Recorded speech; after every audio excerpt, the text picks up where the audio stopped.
یہ جس سوال پوچھا ہے مجیب الرحمان صاحب نے امریکہ سے کہ انویسٹمنٹ کر کے فکس پروفٹ لینا، فکس منافع لینا، اگر کسی شخص کو پیسے دیں اور کہیں کہ اسے کسی بزنس میں انویسٹ کر دو اور اس سے ہر مہینہ فکس کر لیں کہ مجھے ہر مہینے اتنے پیسے چاہیے، تو کیا اس طرح پروفٹ لینا جائز ہے یا یہ سود کے حکم میں ہے؟ سود کے حکم میں ہے، یہ جائز نہیں ہے، اس لیے کہ جب آپ بزنس میں پیسے انویسٹ کرتے ہیں تو اس کی چند صورتوں میں سے ایک صورت کا ہونا ضروری ہے۔ پہلی صورت یہ کہ آپ نے جہاں پیسے انویسٹ کیے، آپ اس بندے کے اپنے پیسے بھی لگے ہوئے ہیں، اس میں آپ کے پیسے بھی لگے ہوئے ہیں یا دوسروں کو بھی لگے ہوئے ہیں، یعنی مطلب یہ کہ صرف آپ کے پیسے نہیں ہیں بلکہ اس کے بھی پیسے ہیں، تو اس کو کہتے ہیں شرکت، جس کو آج کی اصطلاح میں کہتے ہیں مشارکہ۔ تو اس میں آپ اس سے یہ ایگریمنٹ کریں گے کہ میری جتنے پرسنٹیج میرے پیسے لگے ہوئے ہیں نا، جتنے پرسنٹ، تو ٹوٹل پروفٹ میں سے آپ نے میرے پیسوں کے حساب سے پروفٹ نکالنا ہے کہ کتنا ہوا ہے۔ جیسے آپ کے 25% انویسٹمنٹ ہے اور دوسروں کی 75% انویسٹمنٹ ہے، کاروبار میں پروفٹ ہو گیا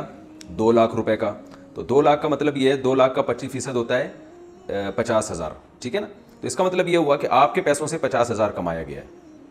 تو اب آپ نے اس میں طے یہ کرنا ہے کہ بھائی میرے پیسوں سے جتنا تم کماؤ گے اس میں اتنی پرسنٹیج مجھے دو گے، اتنی پرسنٹیج خود رکھو گے۔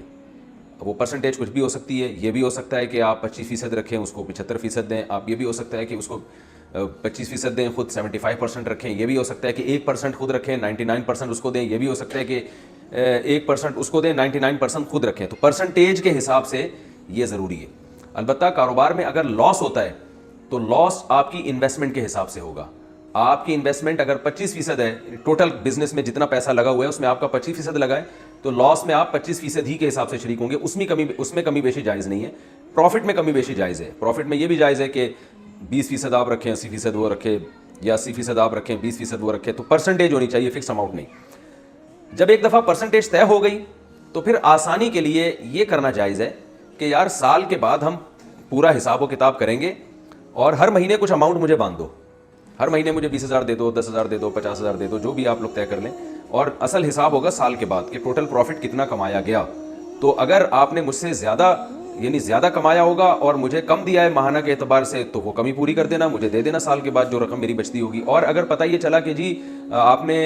جو ہے وہ کمایا کم ہے اور مجھے ہر مہینے زیادہ رقم دے دی ہے، تو اگلے سال کے پروفٹ میں سے وہ رقم کاٹ لینا۔ اس طرح سے فکس اماؤنٹ کیا جا سکتا ہے، ایک تقسیم میں آسانی کے لیے، ڈیوائڈ کرنے میں آسانی کے لیے، لیکن جو ایگریمنٹ ہوگا آپ کا، وہ ایگریمنٹ یہی ہوگا کہ آپ پروفٹ میں پرسنٹیج کے حساب سے شریک ہوں گے۔ ایک تو یہ طریقہ ہوتا ہے۔ دوسرا طریقہ یہ ہوتا ہے مزاربت، جسے کہتے ہیں کہ انویسٹمنٹ ٹوٹل آپ کی ہو اور آپ سلیپنگ پارٹنر ہو، اور سامنے والا جو ہے وہ ورک کرنے والا وہ ہو، کام سارا وہ کرے گا۔ اس میں بھی یہی اصول ہے کہ جو کام کرے گا تو جتنا پروفٹ ہوگا اس میں بھی پرسنٹیج کے حساب سے آپ کو طے کرنا پڑے گا کہ جی جو پروفٹ ہوگا اس میں اتنے پرسنٹ میرا، اتنے پرسنٹ آپ کا۔ وہ پرسنٹیج کچھ بھی ہو سکتی ہے، لیکن اس میں اگر کاروبار میں لاس ہوا تو وہ سارا کا سارا آپ اٹھائیں گے، کیونکہ انویسٹر آپ ہیں۔ لاس ہمیشہ انویسٹر اٹھاتا ہے، اور جو کام کرنے والا ہے نا اس کی صرف محنت ضائع ہوتی ہے، اس کے پیسے ضائع نہیں ہو سکتے کیونکہ پیسے اس نے انویسٹ ہی نہیں کیے۔ تو یہ دو صورتیں ہیں۔ ایک اور صورت ہو سکتی ہے انویسٹمنٹ کے ذریعے پیسے کمانے کی، وہ صورت یہ ہے کہ آپ نے کوئی چیز خرید کے قسطوں پہ مہنگے داموں کسی کو بیچ دی۔ مثال کے طور پر ایک شخص آتا ہے، کہتا ہے بھائی میرا بزنس ہے، آپ بزنس میں انویسٹ کریں۔ آپ کہتے ہیں یار میں اس کو پیسے دوں گا، یہ پرسنٹیج کے حساب سے مجھے صحیح نفع بتائے گا بھی نہیں کہ کتنا نفع اس کو ہو رہا ہے۔ اس ٹینشن سے بچنے کے لیے آپ اس سے پوچھتے ہیں کہ یار تم بتاؤ کرتے کیا ہو، توڑا، وہ پنجابی میں کہتے ہیں نا توڑا کام کیے، تو وہ کہتا ہے یار میں اسکریپ خرید کے بیچتا ہوں۔ تو آپ اس سے یہ کہہ سکتے ہیں اسکریپ میں خریدوں گا تمہارے لیے اور تمہیں قسطوں پہ مہنگا کر کے بیچ دوں گا۔ تو آپ مارکیٹ چلے جاتے ہیں، کراچی میں اسکریپ کی بڑی مارکیٹ شیرشاہ میں، دوسری جگہوں پہ مختلف جگہوں پہ ہو سکتی ہے۔ آپ نے کیا کیا، اسے مال اٹھا کے اپنی گاڑی میں لوڈ کیا، قبضہ آپ کا ہو گیا، یا وہی مال کو آپ نے خرید کے الگ کیا، آپ کا قبضہ ہو گیا اور آپ نے وہی مال اسے مہنگے داموں بیچ دیا۔ مثال کے طور پر آپ نے 1 لاکھ کا مال خریدا اور ہینڈ اوور بھی کیا۔ قبضہ کرنا اس میں ضروری ہے، قبضے سے پہلے آگے نہیں بیچ سکتے۔ قبضے کا مطلب یہ نہیں کہ آپ اپنے ہاتھ میں رکھیں، ظاہر ہے اسکریپ کا اتنا مال کیسے ہاتھ میں اٹھائیں گے، اس کو وہیں پر آپ الگ کر دیں، اور یہ وہ کہ بھئی یہ آپ کا مال ہے اور آپ کے رسک اور آپ کے زمان میں آ گیا یہ مال۔ اب اگر ہلاک ہوا تو آپ کا نقصان ہوگا۔ جب اس کنڈیشن میں آ جائے تو فوراً آپ اسے آگے جو بندہ آپ سے پیسے مانگنے آیا تھا نا اس کو بیچ دیں اور کہیں 1 لاکھ کا میں نے کیش پہ اٹھایا ہے، اب میں تمہیں یہ 1.5 لاکھ کا قسطوں پہ بیچ رہا ہوں، اور 1 سال کی فار ایگزامپل قسطیں ہیں، ہر مہینے آپ نے مجھے اتنی فکس اماؤنٹ دینی ہے۔ تو ایسی صورت میں فکس اماؤنٹ کے ذریعے پروفٹ کمانا یہ تیسری صورت میں تو جائز ہوگا، اس سے پہلے جو 2 صورتیں اس میں جائز نہیں ہے۔ یہ اسکریپ کی میں نے مثال دی ہے، کوئی بھی چیز ہو سکتی ہے۔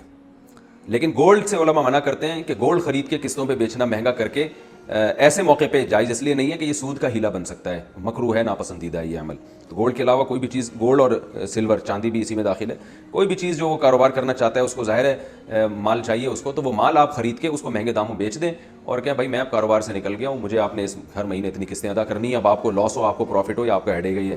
ساڈا ہیڈیک نہیں ہے یہ. Ask Mufti Tariq Masood.